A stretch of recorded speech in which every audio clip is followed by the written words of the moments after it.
Аре, Миче! Кажи бе, Сашо. Ай, че свърши филма му. Остави филма ти.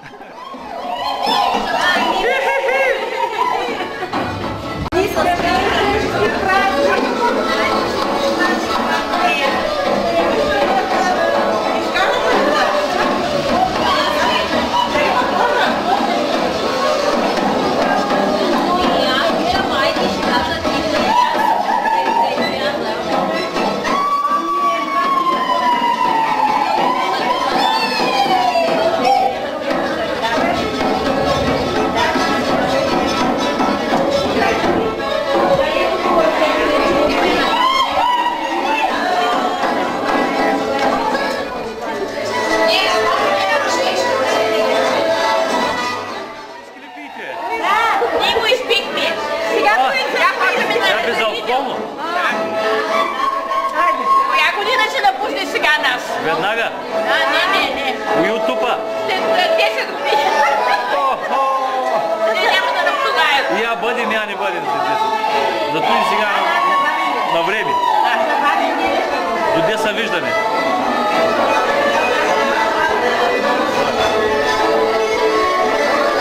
А така, няма се плащате. Пусна да дъщерята да види. Пускай!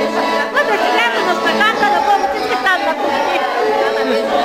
И на двете. С очилата ли? Без очила? Абе, те си добре, как няма значение. Както може, като той. Да. Ай, тук дай булките. Да, те облечи. Браво на вас, двете, браво. Няма хора. Няма хора, той е. Баба ти Ордана, тя уж беше много така сербес. Но е реално. Но тя вече не може. Има заместник тя. Има заместник. Дъщеря и вие на Давай.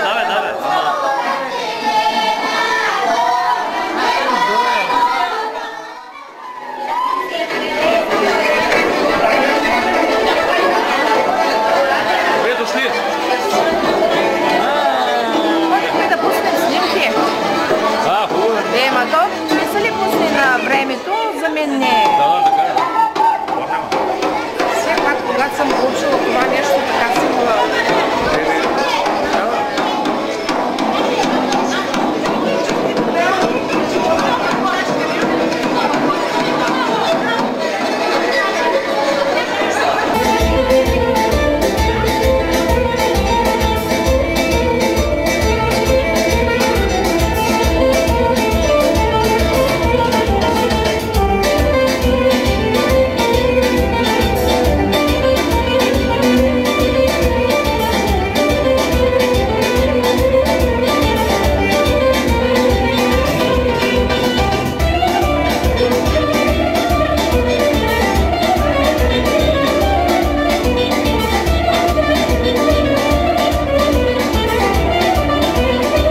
го окъпим с сапунче, с кърпа, ще й дадем каквото тя ще нагощава, ще вземе музика, ще играем и после на мръкване идваме тук на хорото да играем. А местото, където имаше тази вечеринка, тази забава, Това вече вечерта. Да. И имаше ли някаква жена с нещо? Ами да. С чушки, с Имаше една жена с чушки, оди там, мъжете се хващат при нас, тя ги бие да не са при нас, те друг път са били при вас, сега тази вечер няма да са при вас, сега са при нас. Ама имаше ли кофа с катран? Не, нямаше. Няма, ложиха, че който мъж се хване на хорото, ще му намаже дупито с катран и няма право на днескашния ден на 25 да ни се хваща на хорото. Как ще ни разкаже с какво са се обличали на този ден? Те се обличаха с джемфезини дрехи. Напред нямаше джемфезини. Тези джемфезини дрехи били още от много отдавна. Младите булки ходили с тях и ходили поливали на бабата. И какво трябва? Булки. Да мина тук ли? И хайде да разкажеш и да обясниш и самото облекло, какво е, с какво са облечени и защо. Преди години, по моето време, когато бяхме млади, майка ни уши на снахата и на мен такива дрехи. Турбосваха ги, гласяха ги, изглаждаха ги и ги правиха много красиви. А ние тогава сме се събирали около 25-30 жени, облечени, много красиво беше. Как Йорданка Делева, майката на Ганчето, тя идваше с чушки, с един прът, с чушки, нанизани чушки, с свински черва надути. Беше много интересно. Някой мъж, ако беше смушвал тогава, винаги го мислеха, че ще го намажат му казваха, че ще го намажат с катран. На днешния ден не трябва да се хваща на хорото. И беше много весело, много весело.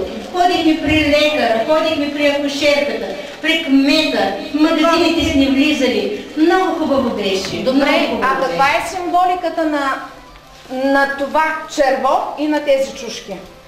Ами може би вече с годините червото са поизпразно.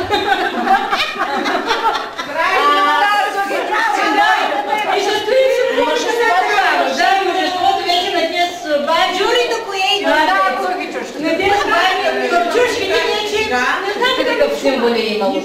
Мъжеството на мъжа. Сигурно е така е било. Не знам как е, но било е интересно. А ти сега колко години си? На 67. Така. Сега, тук нека е нашата домакиня Велито да ни разкаже, въпреки че тя може би по-малко е живяла в Старо село, но си е вече новочерненка. Ма харесваш новочерненското и защо влязала?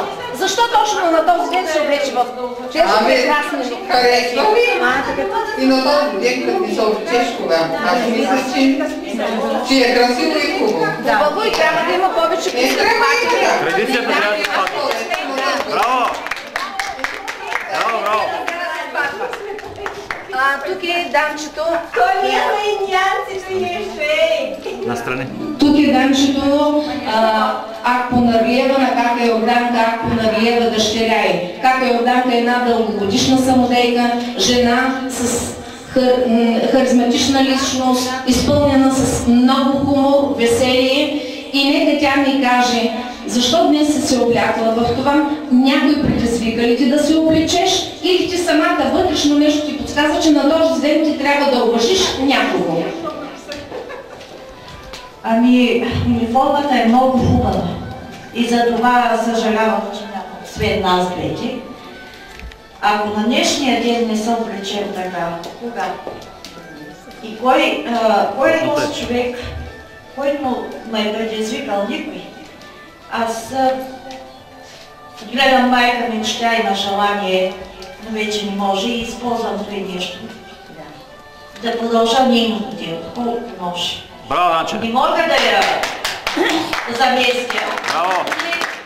Не мога да възродя нещо, което тя е направила. Ти ми си купиш. Браво! Браво! Да благодарим на тези дами, които направиха своя изказ за този празник. И сега да помолим трите девойки докъде са стигнали с това, приключиха ли, и да видим всеки да си прочете производните новите думи от думата панорама. Това е Цеци от местото, но преди Цеци да започне да чете, искам да кажа, коя е най-възрастната жена в Нова Черна, коя жена е с най-много деца в Нова Черна. Най-много деца. Добре. Най-възрастната и баба на Змие Топал, 23-та, 22-та. Там на Топал, не знам на кое. Колко деца има родени за 2016-та? Независимо. 13. 13 деца. Нямаме още тази година. Тази година няма. Нямаме. Последното, не знам кое беше, не помня. Ти накара да факт Жената, която най-дългогодишно живее при свекърва си и свекървата е жива, е кака Радка и бати Колю. След това последователи са Станка и Коста, където живеят 1, 2, 3, 4 поколения в един дом. Цеца Стоянова, която също, откакто е дошла в Нова Черна, живее съвместно с родителите на мъжа й.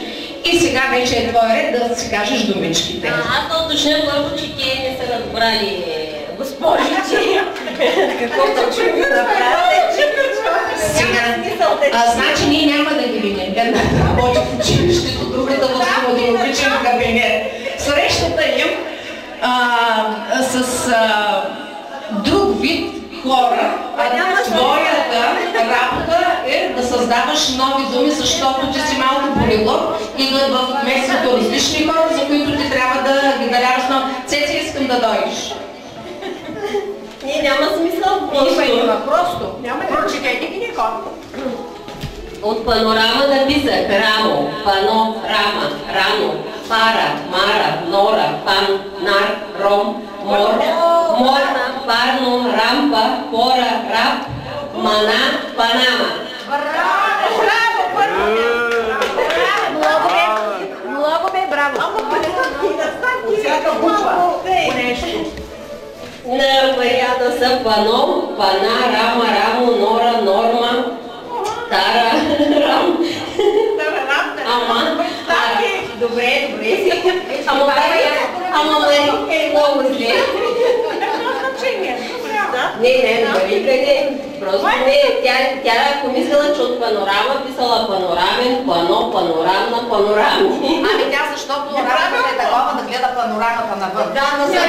Не забравяйте с стол, като всеки човек да гледа панорамата навън и да ви си мисли за това какво ще му се случи. Колко го боли. Думата да съставим други думи. Да с представки, надставки трябва. Да, на, по, па, нали е има в това. И за това. И за това.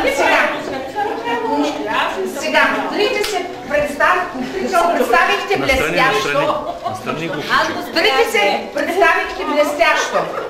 Започваме отзад напред. От двете, коя е по-малка? По-малка? По-малка? Най-малко съм написала. Не, по-малка на години. Марианчето. Марианчето е по-малка на години от групата и понеже се занимава с цветарство и подаряваме, Валя, моля ти се, ела, заповядай да й връчиш наградката. Благодаря. Марито, понеже работата е като стоматологична сестра, да оправя зъбите. И тя с тази фония ще налива амалгамата. Браво, наливаме да. А Цеци... Зубките на амалгамата ще заливат с него. Да. А Цеци, понеже има повече ходения в Тутракан, повече участие из страната и с чужбина и за да не са мокри, едно чадърче. Благодаря. Имат нужда,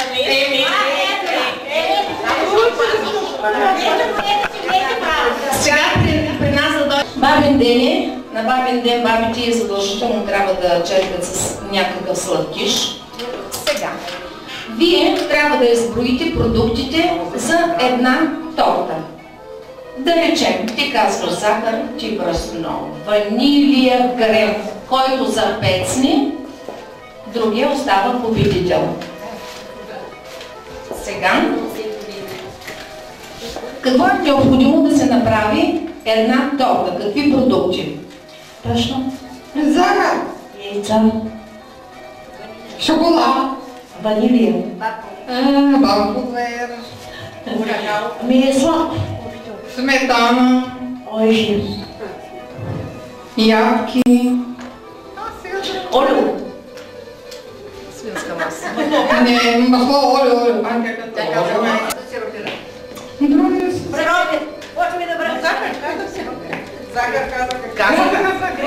Накрая да го издем. И сега накрая и двете направиха много хубаво представени за продуктите, които трябва да бъдат за приготвянето на една торта. И двете ще получат награда. Просто те го заслужават като домакини. Аз искам да ям. Ти искаш да ядеш? Някой ще каже ли един вид или да почва? Почвай. Хайде. Сашо няма слушаш. Дойде ли на гости, той само я обиждал. Един ден тя, както играе на карти, тя се облякла, накичала и той е питал, къде отиваш? Нарека. И как нарека? Ами и тъй. Отишла тя 1 час, 2 часа, 3, няма я. По едно време си идва. Какво ти каза лекара? Ми каза, че съм много хубава. Друго ми каза, че имам заобрени гърди. Друго, ми каза, че имам хубав носа. А за 50 годишния ти зар не каза ли нещо? За тебе въобще не ставаше дума. Те правиха сладкиш, но и трябва да се подкрепят. Чакай, Вали, стойте. Вали, я мини между тях.